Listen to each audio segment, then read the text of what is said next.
following her. And these men that were watching over us just lit into those boys. Oh. And I don't know what they said, but we were all like, whoa. I mean, it was quite the confrontation.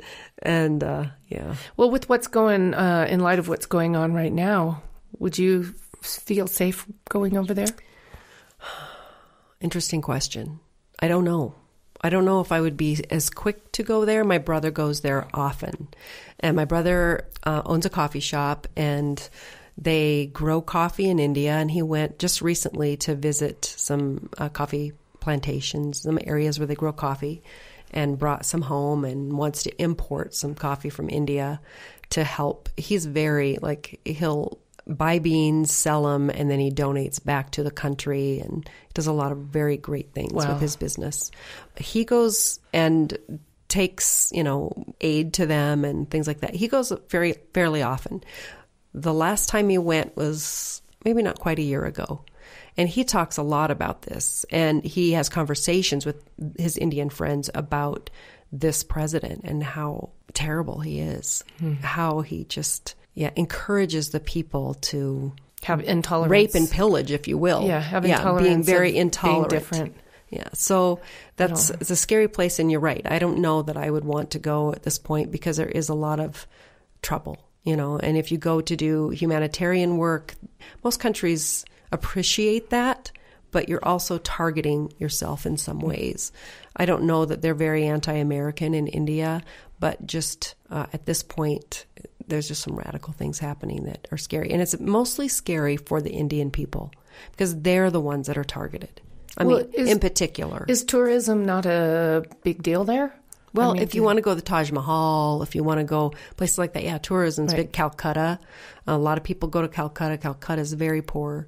The poverty is just overwhelming. You just can't even imagine that until you go there. Well, the reason I just said that is because it was very obvious in Spain that all of those little towns ran off of the pilgrimage people coming in and doing this walk. Right. I mean, that's what made that whole country pretty much sustained. So, and there's a lot of countries that are that way where they wouldn't survive as well if there weren't people coming over. Jamaica is one that I think about. Yeah. But a lot of those places. My friend that I dearly love that I met in Hawaii, and it was like soul sisters from the second we met. She lives in New Mumbai, or Navi Mumbai, however you say it. Sean's been to Mumbai. Yeah. And so she actually, I think she has a government job.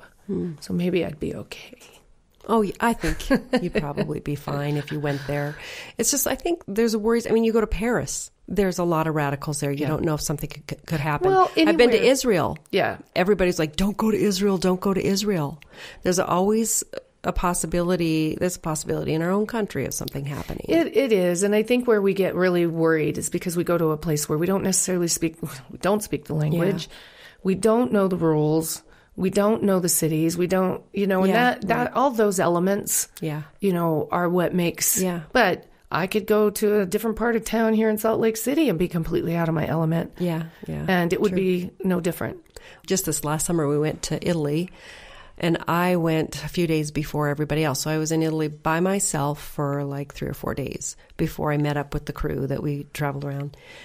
It was crazy because I'm trying to maneuver all these places by myself. I can't speak the language. I don't have anybody to feel like I have a partner and, trying to figure things out, which Sean and I went to Paris the year before, and at least we were together, but I was by myself, and I thank God there were other tourists I kind of connected with, and I found my way to this big train station that was near the hotel that I was staying at. I get out of the train station and I have no cell service. So I can't Google Maps my hotel. I don't know which way to go. I can't speak the language.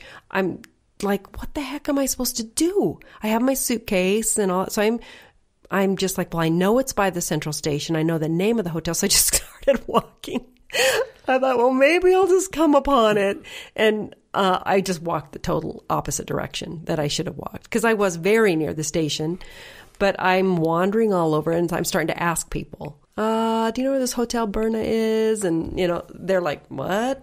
So they're getting on their phones and Google mapping it for me, and they tell me to go one way, and another guy tells me to go in another way. And I ran across these young teenagers, and they actually got me to the hotel. So I finally made it there, and I was hot. It was the end of July. Oh my gosh. But it was quite the adventure. So I sat in the hotel, and I was early, so sat in the lobby until they were able to get my room ready for me to go in my room. And then the next day, I wanted to sightsee a little bit, and I just wanted to walk because I wanted to be able to walk through everywhere. So I finally had cell service. That had been corrected. So I had my Google Maps, and I went on this walk. I go to this beautiful cathedral in this area that's so pretty, and I'm looking around and taking pictures and all this. I thought, well, I probably should head back. So I just start heading back, and my phone is like, low battery. Oh, jeez. Like, oh my God.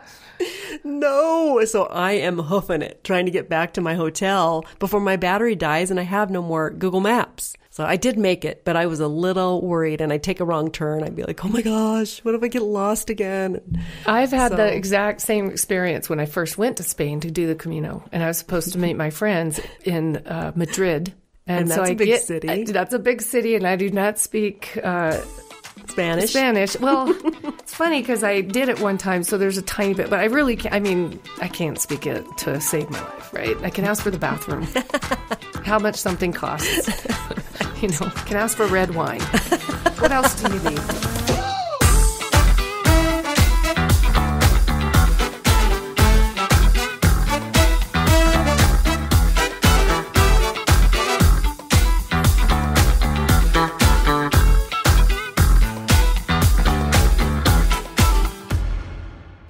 Video is everywhere. It's now surpassed all the major search engines as the leading source of info, entertainment, and education. So if you have a product or service and you don't have video online or on TV, you don't even exist to over half of your potential customers. That's where I come in.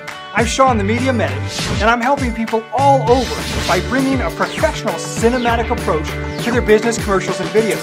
Contact me today at themediamedic.com to find out how we can bring your project to life.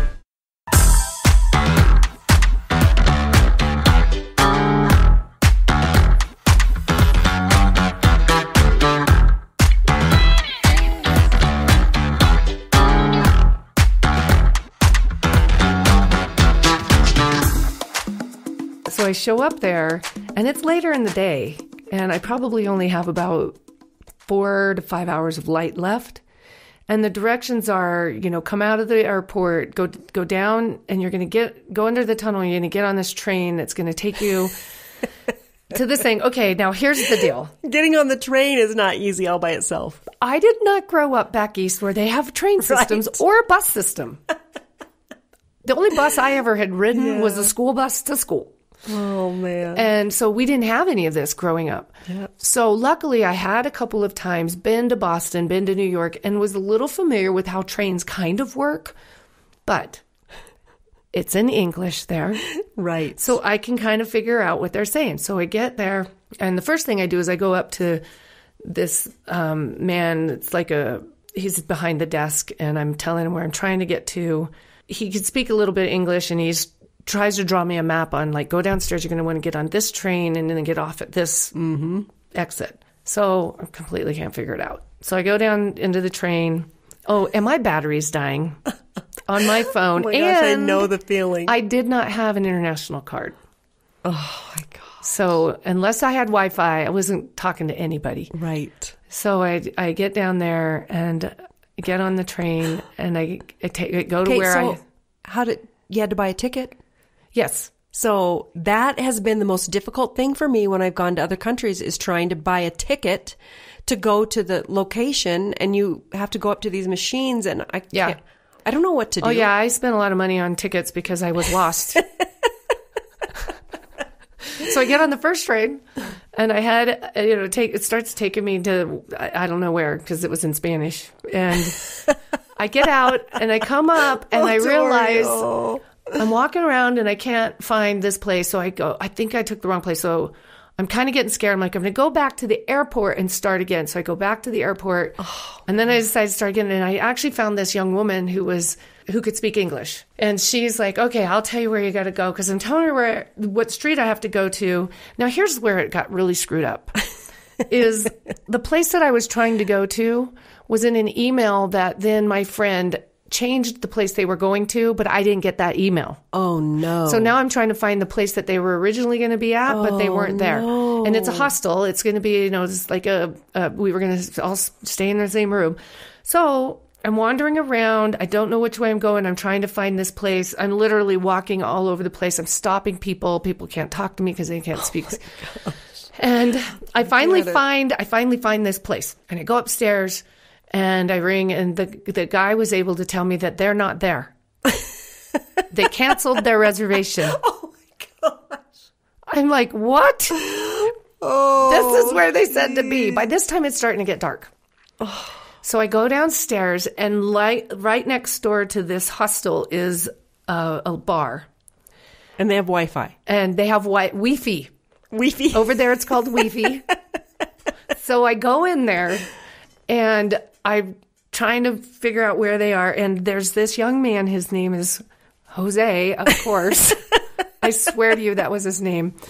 And I'm sitting there, and I'm trying to explain to him that I can't find my friends. What a terrible feeling. Oh, I was about beside myself. Oh. And so I was able to get on and get the name of the hotel, but we couldn't figure out where it was.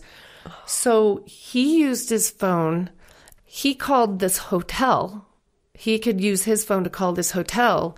He gets a hold of the guy, and in Spanish, explains to him that I'm supposed to be looking for these people. And the guy says, oh, they're here. So he goes and gets them. They get on the phone, and then he hands me his phone. And I'm like, where are you guys? I am lost. And I told him where I'm at, and he goes, you're just around the corner from us. No way. Yes. He's like, you are literally around the corner from us. Gosh. Just stay right where you are. And so so I stay right there. And so after I knew they were coming to get me, I bought Jose and I 2 shots of tequila straight up, offered him some money.